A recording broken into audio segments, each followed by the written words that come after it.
Narito na ang inyong hinihintay. Ang programang magpapakita ng di nakikita. Ang nakatago ay ilalabas niya.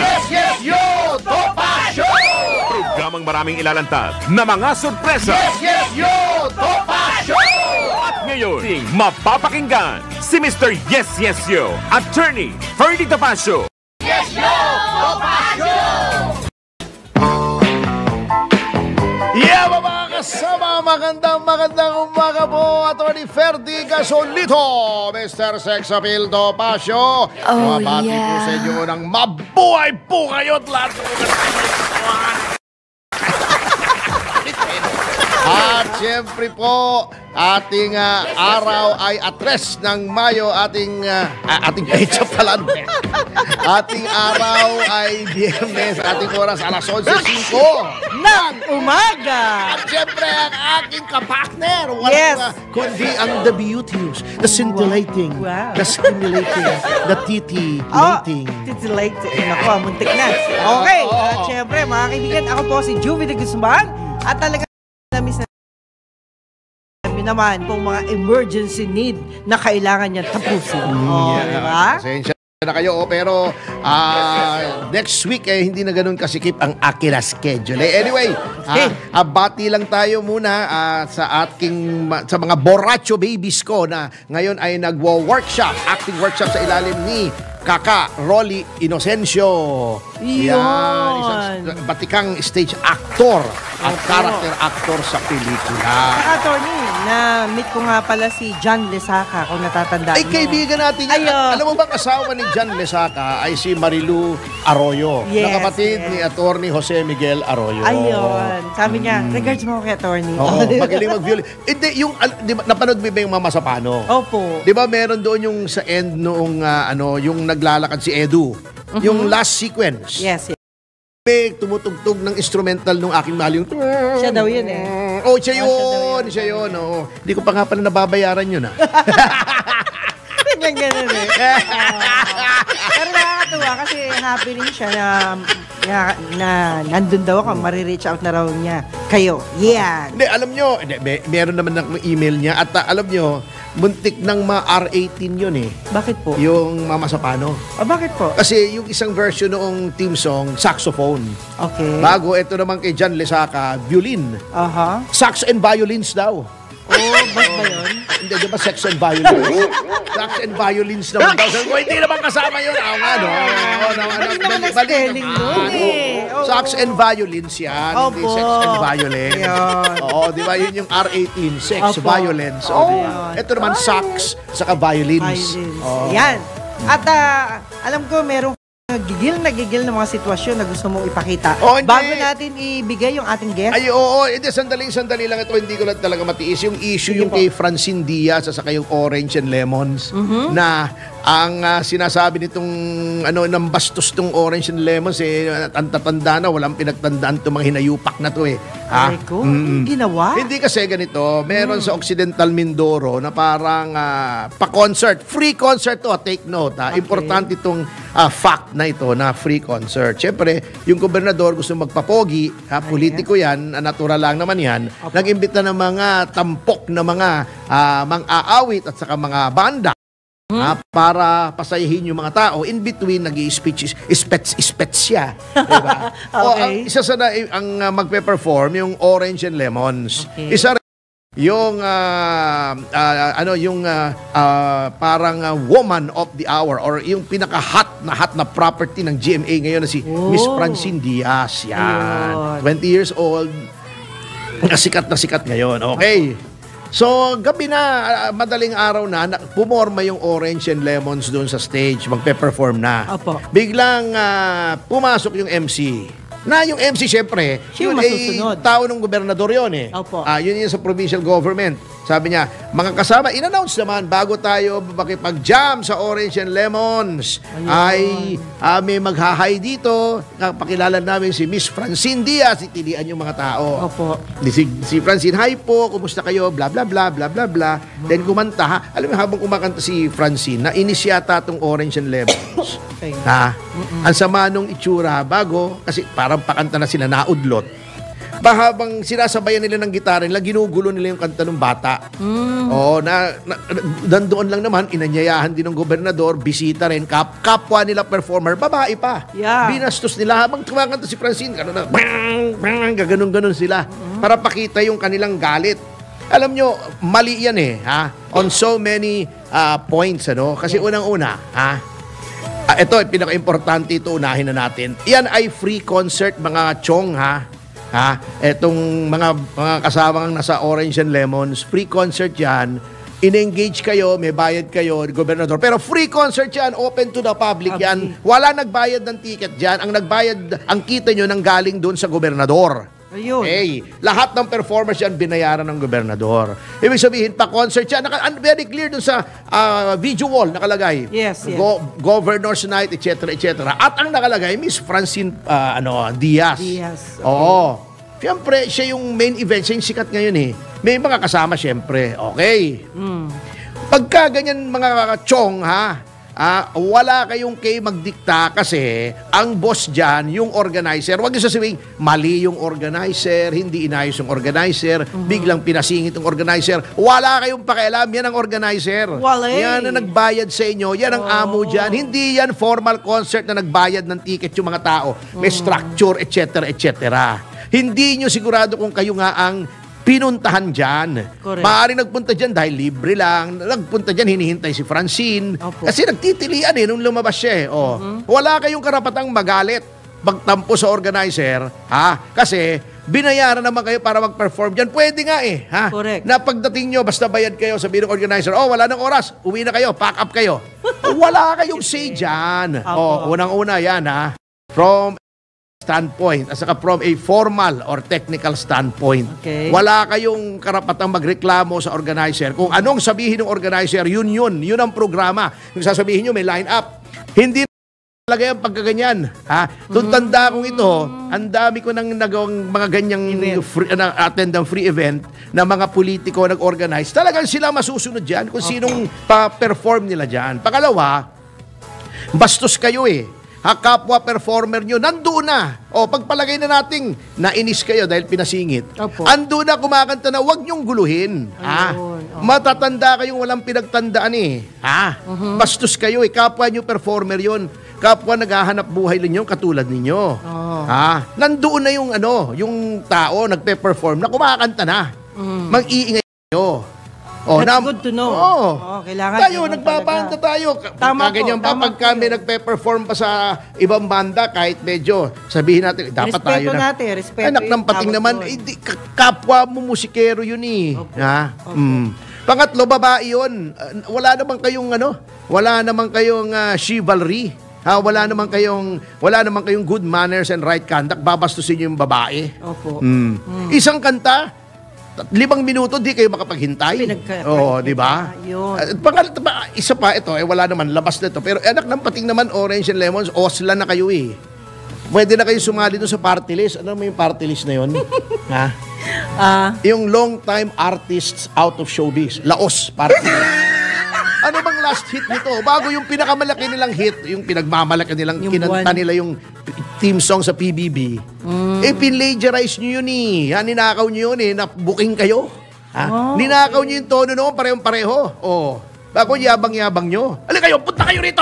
Tayo rito. So, isa-isa lang. Huwag naman. Hindi. Ginagalit ako Kita tayo dyan sa labas ng DWIC. Sige, partida, masakit pa tuhod ko. Kami lang ni Vic ang haharap sa inyo. Alala. Hindi. Tama yung attorney, maganda yun. Ginagalit ako Ginagalit yung bigote ko Kaahit ko lang. Hindi. Alam mo, attorney, good to know na yan. Alam mo, minsan nangyayari talaga yung ganyang sitwasyon. Pero sa mga performers na naging bahagi rin ng mga ganitong klaseng issue, sana po, baguhin natin yung sinabi niyo. Alam mo, attorney, ako din, dati, ganun din yung tingin ko, na bakit nga naman ganun, kung sino pa yung lalaki. Although sikat na sila, pero dumadating talaga yung ganyang sitwasyon. But then, maganda rin, at sinabi ninyo, para po matuto din yung ibang mga performers sa anumang panahon. Maganda yun. Masusunod yan, organizer. Wala kayong pakialam dyan. Hindi, ginagalit ako Hindi, wag. Hindi. Okay. Anyway, Alam mo, isa pa, last na. Okay, sige. Lalo akong bumilib dito kay Francine Diaz. Sa kabila Professional attitude. Tuloy-tuloy lang, nakangiti siya. Although yung end, parang mangiyak-ngiyak na siya, naiinis na siya ron sa banda. Okay, that's good. Tinuloy pa rin niya din, umalis siya. Opo. Na, yung kanta niya. kanyang isang kanta niya. Ayun, good. Kung naghintay lang yung mga kupal na yun, di Grabe, sana no? okay lang Hintay lang 5 minuto Pero bad to know that, attorney, kasi nakasama ko rin yan sa Pag nakasawa ulit, batukan mo akong bahala sa'yo. Okay, but anyway, ito po galing po sa sariling pananaw po ni Attorney Topacio. At mga kaibigan, sana po magtulungan tayo. Pag pareho kayong performer, bigayan. Oo. That's good enough kasi importante yung gano'n na marunong tayong mag-adjust. Ayan, adjustment yan, Attorney. Respeto sa kapwa Ay, lalo na ngayon, magkakagulo na. Maraming election na, Ay, di ba? oo, lahat ng Eto, performers, darating in-demand yung na. ganyang sitwasyon. Pinaka-aasam yan ng ating mga kasama dahil Opo. at least maganda. Ako natutuwa naman at least yung mga kapwa natin musikero, Opo. lalo na yung mga professional na bread and butter talaga nila ito. Ako Yun, naman, yun, parang yun. hobby ko. Opo, tama. Kikita sila. Tama po yun. Opo. Anyway, ipasok na natin. Yun, ipasok na. Yung good Meron news na ba, pampababa ng init ng ulo. Kasi hindi, alis na ako sana dito, mag-walkout ako. Hanapin ko na yung mga miyembro ng Orange and Lemons ha. Pero baka magalit ka kay Victor kasi yan ang ininom niya kanina Orange and lemon Orange din lang ininom ko kanina. Opo, yun ang ininom niya. Yun ang in-order niya. Oo. Anyway, Ayan. bigyan mo muna habang kinokontak ang ating panauhin ay bigyan mo muna ng background kung sino itong ating kakapanayamin. Yeah. Alam mo, Attorney, Kakapana-Yasmin. Yasmin. Yasmin. Oo nga, yun Kailangan, kontakin mo yan, maayos. Okay, anyway, Attorney, ito kasing taong to, alam niyo po ba, dumating sa punto na siya'y halos mamamatay na. Ganun ba? Dumating yung punto Bakit? Ano na nangyari sa kanya? pagkapayat-payat niya, hindi po talagang lahat na ng, alam niyo, lahat na ng santo talagang Ganun ba? inanuhan niya Payat. na Opo. Yung driver ko, si Joey, mahaba buhay nun. Taba-taba But anyway, Attorney, nakakatuwa lang kasi kahit na may sakit siya that time, ay nagpilit siyang makarecover. Alam mo, isang tulong pala sa atin. Ganun tayong mga sakit. Kailangan tayo mismo na may katawan ay magsikap na makarecover. And nung nakarecover naman siya, ang unang-una niyang ginawa, talagang nag-research siya, naghanap siya ng mga paraan kung paano siya makakatulong sa mga farmer, kung paano siya makakatulong sa mga tao na mapakinabangan yung mga tanim nila. At ito nga, yung Lagundi ay naging isa sa mga nakatulong nung pandemic. Ako, yan ang iniinom ko Opo. Lagundi, Yun para sa nga. bubo. Yes. Walang chemicals, etc. Yun Opo, lang yun nga. talagang hindi katulad siya ng mga cough suppressant. Yes, Na yes. since may mga chemicals, sinusuppress yung cough center sa brain, tigil agad yung ubo mo. Pero minsan naman para kan may amats o lasing. O nga, merong Talaga? amats, oo. Kaya ngayon iba niyan yung Micodaine. Okay. Ano yan yung reseta lamang. Opo. Oo. At saka yung merong ephedrine ba yun? May mga ganun yan Bago nakakatuyo ng lalamunan, nakakatuyo ng mata. Oo. Actually, ginawa nila tong powder tapos ginagawang tsaa. Yung Lagundi, Tsaa, pwede pag rin. ininom mo, hindi siya agad epekto. Pero, in the long term, walang side effects. At saka kung if you keep taking it, yung Lagundi, Opo. hindi ka naubo. Yeah. Oo. Ito nga po yung ginawa niyang puno sa gitbuhay. Ginawa niyang makasaysayan yung puno na ito na hindi basta-basta inaapak-apakan, hindi basta-basta binabaliwala. Kasi alam niyo po, dito sa Philippines, parang wala tayong batas na ganun Halimbawa, tanim mo, nagtanim ka, pag nakita ng ibang tao, kukunin na lang. Yung mga ganong, actually may batas yan, di ba? Pero hindi nasusunod, Attorney. Hindi, pagka nasa bakuran mo, iyo yun, under Opo. the law. Oo. Opo. Ang mabigat yun yung nagtatanim ng bala sa airport. Iba naman yun. May batas talaga. Napag yun sa batas Kasi bawal planting yun. ng evidence yun Bawal yun.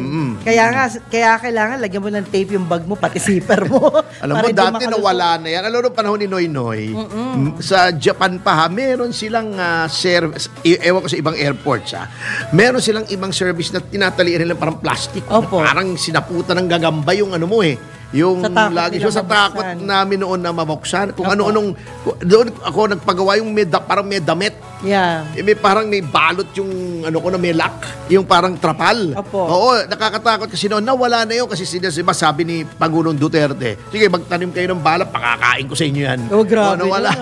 Nawala Nawala Pero na. naranasan ko yun nung umuwi ako sa Pilipinas. Kalahati ng laman ng maleta ko nawala samantalang punong-puno yun. Marami dyan. Nangyari yun. Dati yan, nawala na yan. Ewan ko ngayon kung bumalik. Pero yung tanim bala, definitely. Hindi lang tanim bala. Yung nangangamote yung ating mga airport. Di ba? Hindi, panahon ni Duterte. Opo. Umayos na eh. Yes, Ano na, gumaganda na yung airport natin from the worst airport in the world. Umaayos na eh. Aha. Di ba? Kung makikita mo yung Terminal 3, Opo. renovation, world class na eh. Ngayon, nagdeteriorate na naman yata. Hindi kaya merong sumasabotahe naman. Yun ang sabi ng iba. Although, syempre, kung walang pruweba, ayaw naman natin magsalita. Mahirap. Oo. Sabi, sinasabotahe daw para ma-privatize. Pero ayoko namang maniwala kung walang ebidensya dyan. Pero sa mga ganong pangyayari, attorney, ano bang dapat gawin ng isang mumuno kung ganon? Dapat strong leadership. Ayun. Pero bago natin further na talakayin yan, narito na. Narito ang na. ating panauhin. Yes. Ikaw na mag-introduce sapagkat Opo. ikaw na kanyaya ni Ito po Re. yung naging kaibigan natin dahil sa lahat ng oras talagang anytime nandun siya sa mga pinupuntahan nating event, no? Si Mr. Patrick Roquel ay isa pong social entrepreneur, founder ng Puno Sagip Buhay. I share, I plant, I share, I save community program advocate of Halamang Gamo. Yan, palakpakan natin. Let's welcome. Yes, magandang umaga po, Ginoong Patrick Roquel. Hi! Welcome Ayan, to Yes, Yes, Yo, Topacio. Attorney Ferdy Topacio po, kasama si Miss Juvie de Guzman. Pero attorney nakikita mo magandang katawan niya ngayon, maganda yung itsura niya ngayon. Noon, nakita mo, grabe, parang ang tanda-tanda. Sobrang payat. Hindi, nasabi ko lang yun, Sir Patrick, kasi unang-una, hindi ako makapaniwala, no? Hindi ako makapaniwala. Kanta yun ng Opo. hotdog. Ayan, sige sir. Go ahead, sige po. Oo, good morning, Attorney Topacio and Ma'am Juvie, no? Thank you for inviting me Opo. as your guest now, ha? Yes, yes, yo, Topacio. Yes. Alam mo, naku, salamat sa mga introduction nyo. Basta may pananalig ka sa Diyos, walang Yun. imposible. Tama yun. Di ba? Oo. Oo. Sabi nga sa Biblia, seek you first the kingdom of God and everything else shall follow. Di ba? Yes, Yan. Galing. Yang yaman, katanyagan, Opo, wala yan. yung gandang lalaki, katulad ko, yan. Susunod na yan. Yan. Tsaka alam ko yung mga signs doon, when I read the Bible, yung ASK, Matthew 7:7 yun Sabi doon, ask and you shall receive, seek and you shall find, knock and the door shall be open to you. Diba? Diba? SK yun, sunod-sunod Diyos. So we have to ask. Diba? Sunod-sunod ang Diyos. Ayun. Siyempre, pag hindi mo hiningi, paano ibibigay sa'yo? Di ba? Siya po yung asawa ni Doktora Eileen Roquel. Yan. Tsaka yung anak niya, Dr. Sabi sa akin ng isang netizen natin, Opo. siya daw ay half cousin ni Attorney Harry Roque. Hindi naman. Hindi, kasi half cousin lang kasi Roquel siya. Roque naman yun. Nagsobre ng L. Okay. Ano sabi mo? Sobrang L. Na sobrang Yung Roquel, yung letter L. Hindi ba nagin mo? Mahirap na. Baka ma-misunderstand tayo niyan Sige, sir. Puno sa Buhay. So yan yung magandang topic na pag-usapan natin. Talaga nakatulong tayo dyan. No? Opo. Alam nyo, Sir Patrick, malapit ho kami mag-time check. Kaya po, kailangan damihan mo yung masasabi mo muna. Pero hindi po kami. Pero Mr. Roquel, wag kayo bitaw kasi pagka-time check namin at Babalikan news break, namin kayo. Babalikan namin kayo. Yun, ganun na mangyayari. Sige Anyway, po. bigyan na lang siguro natin siya since isang minuto tayo bago mag-news break, ang opening statement bago natin siya balikan pagkatapos ng news break. Sige, sir. So yung Puno sa Buhay, yan yung ating I Plant, I Share, I Save Community Program, no? Kasi naniniwala ako nung time na kasagsagan ng Yolanda pa, no? Di ba yung mga Tacloban apektuhan, no? Kami yung Ondoy din apektuhan. Opo. So may mga na-interview kami at nakita na talagang nung kumapit sila sa puno, na-save sila, no? Hindi sila kumbaga nawala sa mundo. Ngayon, sabi ko, total nandun na ako sa paghahalamang gamot dahil nagpapadami tayo ng mga lagundi, no? At yan yung ating naging advokasya at pinagkaloob sa atin. Kaya sabi ko baka makakatulong itong mga halamang gamot ito kagaya ng lagundi para kung paparamihin natin to, maraming matutulungan na tao. Bakit? Kamo, di ba? Sa oras ng kalamidad, una, bago pa dumating ang mga food at saka relief, nagkakasakit na yung mga tao. Dahil one day pa lang, wala ka ng tubig, andyan ang diarrhea. One day pa lang, ng typhoon, bahang-baha, di ba? So, anong kailangan nila para, ma-save sila? Yung mga halamang gamot na nandiyan na sa paligid nila, na naitanim nila, no? At pag yan naman, tama yung proseso ng pagluluto nila, talagang magkakaroon sila ng magandang kalusugan. Masisave sila doon sa kanyang success at success. Ayun. Opo. Sir, wag po kayong aalis. Babalik po kami. Nag-news break lang, ngunit babalikan po natin mga kasama si Mr. Patrick Roquel. At magbabalik po ang ESSO. Tomasyo pagkatapos ng mga commercial team, commercial advertorials, matanasas, paalalahan ng mga news break at this moment, just edit kung ano ng mga tsurman. 1, 2, 3, ating oras alas 11:25 ng umaga. 1, 2, 3, Yeba! Yo, Topacio! Si Mr. Yes Yes Yo, Attorney Ferdy Topacio. Yo, Topacio! Yo, mga kasama, magandang umaga pong mulit. Nagbabalik ang Yes Yes Yo Topacio sa oras sa alas 11:35 ng Umaga. At syempre po sa aming pagbabalik ni Ate Jubes. Yes. Narito na tayo sa ating paboritong bahagi na Pinabaganto.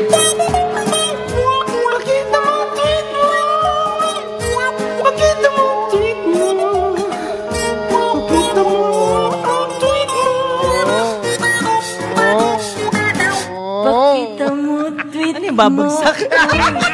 Parang iba na yun Babagsak na aeroplano. Okay. Ladies first, ladies first. Yes, pagbati po pinapaabot natin sa buong pamunuan. Siyempre, ng DWIZ at ang ating Aliw Channel 23. At sabi nila, thankful daw dahil meron na hong ganitong klaseng talk show.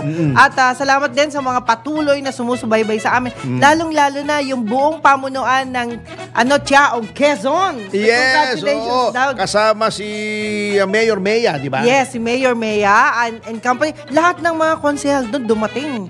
Yan. At hindi lang po yan, salamat din po kay, of course, yung mga family ng mga kaibigan natin dyan Hindi kay lang- Tenederos. Tenedero. So, hindi lang konsehal, pati yung hepe ng pulis. Opo, dumating po lahat. Si Campos ba yun? Si Lieutenant O kaya Colonel lang, attorney, Campos. siya yata yung humawak na upuan mo Oo. Yung tinayuan mo. Oo. And, Kaya sabi ko nga sa kanya, medyo malungkot siya. Sabi ko, si hepe siya doon, di ba? Opo. Sabi ko sa kanya, don't worry, be happy. be happy. Don't worry, be happy. O, diba? Ang laki. Dumating si Gringo, syempre. Oo po. Iya nga dahil nga po As sa inyo. promised. Talaga, grabe, no? Grabe yung beauty mo talaga. Pag Hindi ikaw ang naman. nag-invite, Ay, walang di naman. makakaayaw. Kaibigan natin yun at idol natin yan. Ayan. Anyway, mag-Jim Paredes ka na. Okay, syempre, pinapaabot po natin sa lahat ng mga nasa Japan, nasa Amerika, lalong-lalo na si Doc MJ Evangelista. Hi, Doc! At yung kanyang big boss, si MB Evangelista. Yun. Yan. At hindi lang po Mrs. yan, ba niya? Mrs.? Mr. Mr. niya. Big boss, oh. At hindi lang po yan, lahat ng mga friendship natin sa, alam mo, attorney, marami kang fans sa Quezon City at lahat sila nakausap ko halos. Ay, hello po dyan Ayan. sa Quezon City. Oo. Nandyan sa Public Information Office. Ay, Yan. isang kaibigan ko, si Miss Pia Morato. Pia Morato. Pia Morato, napakagandang Okay. babae. Okay. At saka yung mga bumabati po, alam mo, mahirap kasi isa-isa yung attorney. Isa rin dyan si Caromel Bulagcaster. Ay, oo. Yan, si Caromel. At salamat Hi, po, Caromel. Caromel, sa Diba DWW. yun yung nilalagay sa ice cream? Caramel? Caramel. Di ba yung malapot? Caramel. Okay, okay, oo. Okay, sige. Ikaw naman, sir. Oh? Okay. Ayos na. Siyempre, babati tayo sa ating mga long-time listeners, si Matcha Unson 001, Biyang, si JJ Ko, ang first nominee ng POGI Party List. Oo. Alam niyo bang ibig sabihin ng POGI? yeah. Philippine Organization of Good-Looking Influencers. Oh, Si yeah. Farm Freshie Ervin Joseph Cervantes, Bisayang Ilocano, si Rolem 03 Chick, taga Davao ito, napakagandang babae rin.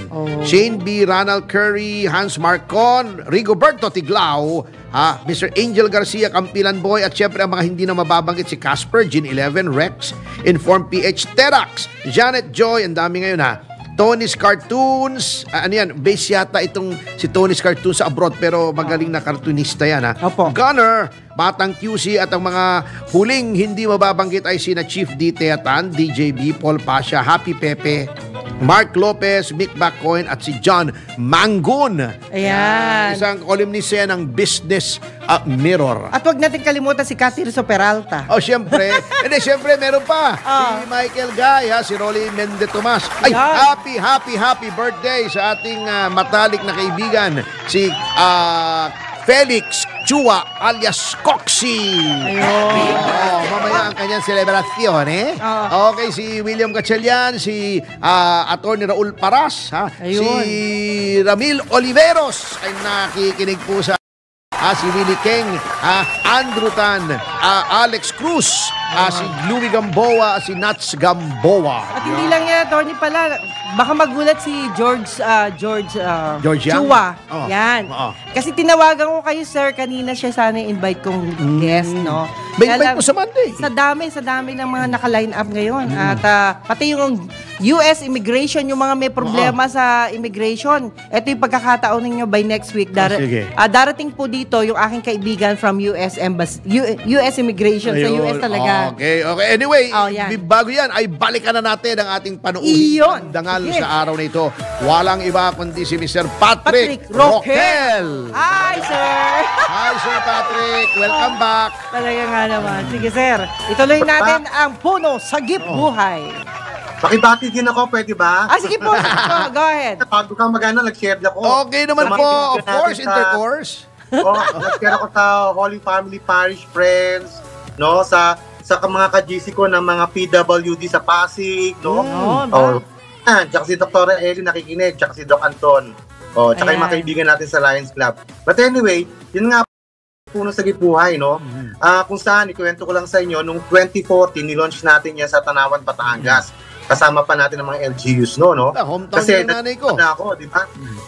Very active ang Taal Volcano, no? Kung may mga magandang, yun ang magandang halimbawa siguro na may bibigay natin. Kasi aside from yung mga devastate ng mga typhoon, no? Kung saan pwedeng uling maging active yung pumutok from 2014. Kaya nagtanim kami ng mga lagundi dyan sa iFarm, Natatas, Batangas hanggang Santor, no? At until now, yan ang farm ng lagundi. At dahil sa nakarating kami dun sa mismong Taal Volcano, alam mo, ang naging gamot nila na puno doon sa, isang portion ng Taal Volcano kung saan dormant yung hill na yan, yung binintian. No? Yung mga tao, nung interview namin, alam nila, yun ang gamot nila sa sakit, sa upo, sa asthma, no? At even sa mga sugat nila, pantapal nila yan. And then yung puno, dahil marami na doon at marami makakapal na, ginagawa nilang hanap buhay, charcoal nila. Charcoal. Ang balita ko, sir, mabilis daw, lumaki ang lagundi at hindi kailangan ng masinsin na pangangalaga. Totoo po ba yun? Yes, oo. Sa kami, since nagsusupply kami ng raw materials niya, ng mga leaves niya, dahil hinarvest namin yan, in 4 months time, balik uli sa dati. Wow, no? parang malunggay, Pag pinutol mo, 2 buwan lang, ang Laguna agad. Bago magtagaraw na sobrang init, di ba? Nung aming hinarvest yan before February. Ngayon, na uli, pa-harvest na naman kami kahit na dumating ang sobrang init. Di ba? So, ganun nakatulong yan, lagundi na yan. Plus, of course, nung 2019, pandemic na po yun, bago mag-pandemic. Di ba? No, wala pandemic pa nun, Taal eruption muna, di ba? Okay. Ang laki ng effect sa Batangas hanggang dito sa Metro Manila. Na rhinitis kami lahat dito Oo, hanggang since nakakaipon na yung ating kumpanya na nagagawa ng raw material, namigay tayo ng mga tubig, ng relief, even mga gamot, no, ng mga lagundi na yan sa mga nasalanta. At yung aming mga processor doon sa planta, tuloy-tuloy ang trabaho nila kasi sila yung mga naging assist sa mga evacuation center. Tuloy, no? Kaya nakatulong tayo sa mga tao that time. So, yung bagay talaga, no? Oo. And then, dinala natin yung mga Lagundina sa mga Aita, sa mga Mangyan, yung mga indigenous people natin dahil sila rin mga nagkakaroon ng sakit kahit naggaano pang kaganda yung kagubatan nila. Di ba? Oo. And dumating na yung COVID 2020. Wala tayong vaccine. Okay? Dahil sa merong symptoms ng COVID na hindi ka makahinga, sinisipon ka, inuubo ka, no? May lagnat ka, nagtatai ka.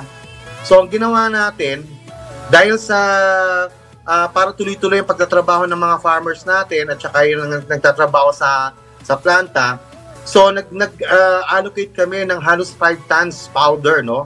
At yan marami yun 5 tons powder, ha? Ganong karami nga. Ma'am, sana mapakita natin yung mga parang picture na. timbang ng limang kotse yun, ha? Oh. 1 ton, a car is around 1 ton. So, imagine nyo, gaano karami, pulbus lang yun, ha? 5 kotse ang bigat. Oh, Yeah. galing. So, 500, yung mga 500 kilos sa Quezon City kay Mayor Joy Belmonte. Kasi kasagsagan ng COVID, walang vaccine eh.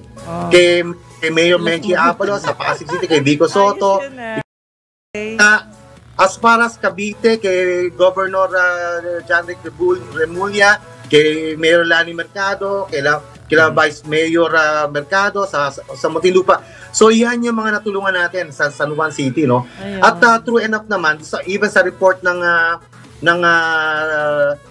kay PM Michael Vargas, no, sa Quezon City District 5.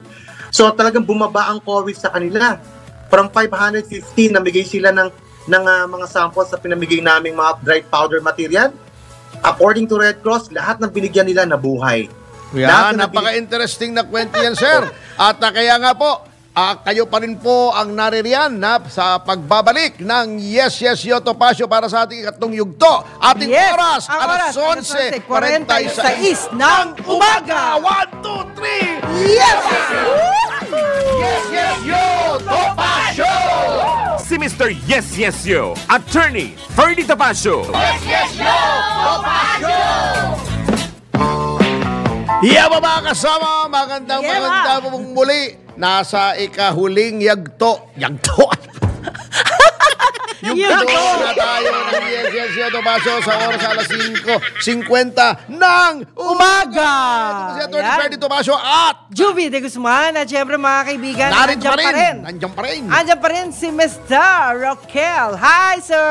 Hi, senyor! Yan. Oh. Hello po! Yes. Yan. Oh, sir, may tinatanong sa akin ito kaninang si Aju. Babalay ko ba? Opo. Ano yung proseso? Kayo nakakaalam nito. Ikaw Paano, na magtanong. yes, Ikaw na paano magtanong. po nagiging powder yung gulay? Yan, lagundi. Parang gulay, diba? Actually, ano yan di ba, from the fresh leaves, Opo. dapat within 2 hours, napaprocess namin yan para talagang lahat ng component niya, yung mga actives niya, like yung mga flavonoids, no? Dahil maraming actives yan, no? So, once na-process yan, ina-dry namin sa special machine, no? Ayun. And then from there, once na-dry na yan, sa tamang moisture content niyan, then that's the time na imimil namin, ipapowderize namin. Yun. So, depende yan. Kung pang-capsule ba yan, pang-tablet, pino yun. Kaya yung mga pang-syrup or yung mga pang-tsaa, medyo coarser yun. So, ganun ang mga ginagawa natin. So, kaya talaga yung mga nakakaabot sa butika ng mga lagundi, na malalaki ngayon, di ba? Nakatulong talaga tayo dyan. Ayun. No? At talagang, Sir Patrick, kinakwento ko nga bago mag-umpisa itong programa, ako yan ang iniinom ko pagka ako'y inuubo kasi walang chemicals kasi walang ephedrine, walang codeine, ha? Yes. Kasi yung mga yon, immediately nga may epekto. Kanya lang, ang sama naman ng side effects, parang may amats ka. Oo, nagdadry yung throat mo, nagdadry yung mucous membranes mo, pati mata mo, nanunuyo. Pero nawawala din agad. Hindi hanggang tinitake mo yung mga chemicals, yung mga sa western medicine na hindi herbal, yun, may side effect yun. May amats talaga, nakakatakot mag-drive kasi medyo natutulala ka. Etong lagundi, hindi siya immediate ang effect. Give it 2 or 3 days, pero no side effects and then lasting yung epekto. Oo. Oo. Pwede natin gawin si attorney na Yung talagang user talaga ng User. Lagundi. Alam ko, yung iba naman yung user. Drug user. Hindi, user. Nakakatuwa Bangag kayo yun dyan, eh. Opo, kaya lang mahal ang talent fee ni Atty. Hindi naman. Joke. Kung tayo makakatawa. Hindi, ako actually, Sir Patrick, di nyo na naitatanong. I'm a big believer in herbal medicine. Alam nyo, yung iba, di ba, may mga energy supplements. Ayun. Ako, ang iniinom ko sa umaga, wala akong maintenance pa. Ang iniinom ko sa umaga, ginseng. Ayun. Red ginseng. Meron ako nabibili extract, yung malapot, na nasa parang tube. Pero ingat ka. Attorney, ingat ka rin ha, kasi may mga findings na nakakasira ng kidney yan. Ganun Hindi ba? naman sa kaya ingat ka rin. But anyway, ano pang kagandahan ng Lagundi during COVID time? Okay. Di ba yung clinical trial? Na kung saan 5 days, gumaling yung may sakit na pasyenteng may COVID. Anong nangyari sa kanila? Bumalik yung panlasa nila. Okay. So kaya nung bumalik yung pangamoy, di syempre nagkaroon ng panlasa, gumana, nagkaroon energy. So yung mga viruses after mga 7 days, nawala na totally. Lumakas yung immune system. And then kasagsagan ng Omicron. Diba tandaan nyo, walang paracetamol, walang vitamin C, walang anything na dala ng mga tao. Lagundi. Diba nakilala ngayon ng Lagundi. Ang gusto. Na nakita nila yung effect na nakatulong pala kasi alam mo may mga antiviral properties ang Lagundi na hindi kaya ng ibang mga gamot. Pero Sir Roquel, wait lang. Kung sakaling meron ako malaking lote, kami ba'y pahihintulutan yung magtanim na Lagundi at kayo rin po yung bibili? Bakit hindi? Pwede natin gawin yan. Diba? Basta malapit lang sa mga Ang problema, wala akong malaking ilote. Juby, Malaki sa akin utang eh. Juby, malapit lang sa aming mga processing plant. Kasi sabi ko nga, hindi pwedeng malantay yung mga dahon, di ba? Pagka hinarvest. Immediate. Fresh siya. Within 2 hours. Kasi yung mga active ingredients eh. Opo. Kailangan pala malapit sa inyo talaga. Hindi pwedeng lumayo. Pwedeng lumayo siya as far as Quezon, meron tayo para sa Aurora, pero yung mga processing plant na nabuo natin, nandiyan lang sa lugar na yan. Kaya ang bilis maka-respond dun sa pag-after the harvest. Lalo ngayon, tag-init, di ba? Mag-harvest ka, tuyo agad ng dahon. Grabe pa naman ang ngayon, ang init ngayon, hindi lang pangkaraniwan tag-init eh. El Nino eh. Kita nyo, init na ulo ni Atty. Ganun talaga. Kasama na rin ba yun? Orange yung lemons eh. Talagang...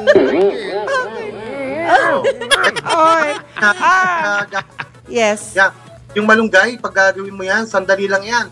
Dapat yan, malalanta agad yan pagka hindi mo na kaya ako may tanim akong malunggay sa bahay eh. Pwede ba magtanim ng Lagundi sa bahay? Kahit isang, para lang may napipitas kayo, puno, Paso. Pwede, yan ang tinuturo natin. Kaya ako medyo malaki-laki kasi yung mahilig ako sa garden. Kaya ako may garden dun sa... Merong space ako. Meron nga, 2 nga yung malunggay ko roon eh. Kaya pag nagmumunggo ko, pupitas ako ng malunggay, very fresh. Lalagay ko dun sa munggo. O kaya sa tinola, yan, may malunggay. Halos lahat ng sabaw na ginagawa ko, nilalagyan ko ng malunggay. Ngayon, meron ng Lagundi pwede lagyan ng Lagundi. O kahit isang seedling lang siguro, Mr. Patrick. Isingit ko lang, attorney, pero siyempre... mahilig pala kayo sa singit, ha? Pag niluto natin ang mga dahon, sa mataas na temperatura, nawawala ang mga vitamina niyan. At saka yung mga... Makalawag masyado parawan. Ano pong maganda dyan? Yung tsaa na lang. Ako ang dinadala ko pagka biyahe. Actually, pag bumabiyahe ako, lalo na sa malamig na klima, lagi ako may dalang capsule ng Lagundi. Yes. Kasi nasa lang naman yun sa box. May box yun ng anime, ng ganon, Lagundi, yung isang brand. Yun, nagdadala lang ako noon, once a day, Lagundi. Hindi ako inuubo, hindi ako dinadahak. Kahit nung pumunta kami nung misis ko sa Korea. Noong March. Medyo malamig pa. Medyo malamig pa yun. May protection ka na kagad. Yes. That's good enough. Anyway, hininga natin ng closing statement ang ating panauhin na Mr. Patrick Gabriel. You have 1 minute to address. Roquel, ano ba yan? To address our viewers and listeners. Sabi ko nga, sa Puno Sigit Y, iPlant, iShare, Safe Community.